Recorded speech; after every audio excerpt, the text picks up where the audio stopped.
Hello বন্ধুরা, welcome back to my channel. আবার একটা নতুন ব্লগে তোমাদেরকে অনেক অনেক স্বাগত জানাই। আমার পৃথিবীতে আমি প্রতিমা। তো চলো বন্ধুরা, আজকের ভিডিওটা শুরু করি। তো এখানে দেখতেই পেলে সকাল সকাল কিন্তু যেরকম আমার অ্যাজ ইউজুয়াল কাজ থাকে আমি সেগুলো কমপ্লিট করে নিচ্ছি। ওইদিকে রান্না চাপিয়ে নিচ্ছি, ছেলের খাবারটাও করে নিলাম।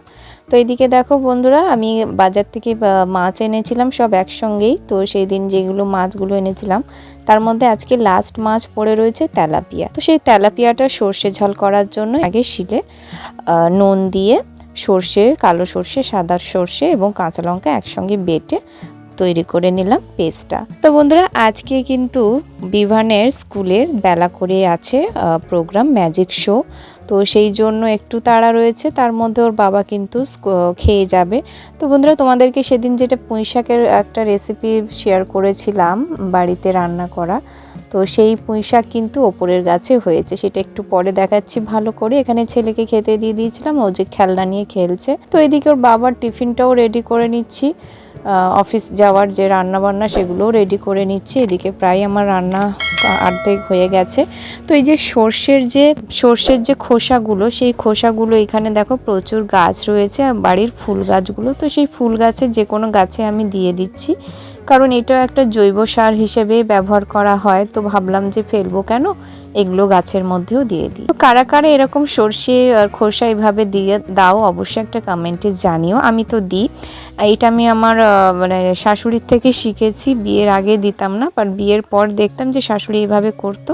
তো এই যে দেখো পুঁই শাকের ডগগুলো কত লম্বা লম্বা হয়ে গেছে, একদম মন্দিরের ওপর থেকে উঠে গেছে। তো তোমাদের মন্দিরটাও আমি সকালে দেখিয়ে দিলাম, এটা আমাদের মন্দির ভোলে বাবার। তো এদিকে দেখো সর্ষের ঝাল হয়ে গেছে, এখানে ছেলের খাবারটা করে নিচ্ছি, ছেলের ঝাল ছাড়া, কারণ ও 10:30টার মধ্যে ওকেও রেডি করে দিতে হবে। ওর বাবা বেরিয়ে যাবে 8:30, তারপরে ছেলেকে রেডি করে স্কুলে নিয়ে যাব। এদিকে আমার রান্না কমপ্লিট হয়ে গেছে, কাজ বাজও শেষ হয়ে গেছে। তো এখানে ওকে একটুখানি ভাত খাইয়ে নিচ্ছি, কারণ ফিরবে সেই 2টো বেজে যাবে। তো একটুখানি গরম গরম ভাত অল্প করে আমি ওকে খাইয়ে দাইয়ে তারপরে চলে যাব। তো আজকে ফ্রেন্ডসরা বললো যে বাচ্চাদেরকে স্কুলে দিয়ে একটুখানি কেনাকাটি করতে যাবে। তো আমি বললাম ঠিক আছে তাহলে বাচ্চাদেরকে স্কুলে দিয়ে আমরা যাব ঘুরতে। তো এখানে মায়ের জন্য একটা পুজোর জন্য শাড়ি কিনেছিলাম, তো সেই শাড়িটা অনেক দিন ধরে পরে রয়েছে, দেওয়ার হচ্ছে না। তো আমি এসে পোস্ট অফিসে ওটাকে পার্সেল করে দিলাম, যাতে মায়ের কাছে চলে যেতে পারে। তো এখানে বললো 7 দিন মতো সময় লাগবে পার্সেলটা পৌঁছাতে। বাড়ি এলাম, কারণ বৃষ্টি পড়ছিল, এদিকে এত জোরে জোরে হেঁটে এসেছি, পুরো ঘেমে স্নান হয়ে গেছি। তো বাড়ি থেকে এসে ছাতা নিয়ে বেরোলাম, কিন্তু ছাতা নেওয়ার পরে দেখো বৃষ্টি আর হয় না। এই যে হাতিবাগানে এসে গেছি।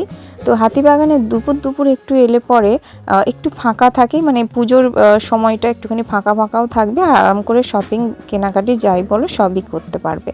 তো একটার পর একটা দোকান সাজানো রয়েছে, ভিড় কিন্তু খুব একটা নেই, তোমাদেরকে আগের ভিডিওতে সেটা দেখিয়েছিলাম। তো এখানে ঠাকুরের জামা কাপড় সমস্ত কিছু অ্যাভেলেবেল রয়েছে। তো এখানে ব্যানার লেগে গেছে, দেখো পুজোর ব্যানার। তো তোমরা একটুখানি জানাও কে কোথা থেকে আমার ভিডিওটা দেখছো, অবশ্যই একটা ছোট্ট কমেন্ট করে জানাতে ভুলো না, তাহলে তোমাদেরকে আমি একটা ছোট্ট করে ধন্যবাদ জানাতে পারি। আমারও ভালো লাগে তোমাদের কমেন্টস পড়তে, তোমরা আগের ভিডিওগুলো কমেন্টস করেছিলে, তার জন্য আমি ভীষণ খুশি হয়েছি, তোমাদেরকে অনেক অনেক ধন্যবাদ। তো এখন ঢুকছি উত্তরা মার্কেটে, ওরা রয়েছে হাতিবাগান উত্তরা মার্কেটের মধ্যে। তো উত্তরা মার্কেট দেখতেই পাচ্ছ পুরো ফাঁকা, আর এখানে সমস্ত দোকানে ফিক্সড রেট। এখন এসেছি তাও 11টা বাজে, 11টার সময় পুজোর দিনে, বিশেষ করে পুজোর কয়েকদিন আগে কিন্তু এই টাইমটা ভীষণ জমজমাট থাকে, কারণ মানুষ সকাল থেকেও কেনাকাটি করতে বেরোয়। তো অর্ধেক দোকান খুলছে এখন, কিছু কিছু দোকান খুলছে। এখানে কালেকশন ভালো ভালো থাকে, তোমাদেরকে বেছে নিতে হবে, দেখে শুনে নিতে হবে, কাপড় কোয়ালিটিও দেখে শুনে নিতে হবে।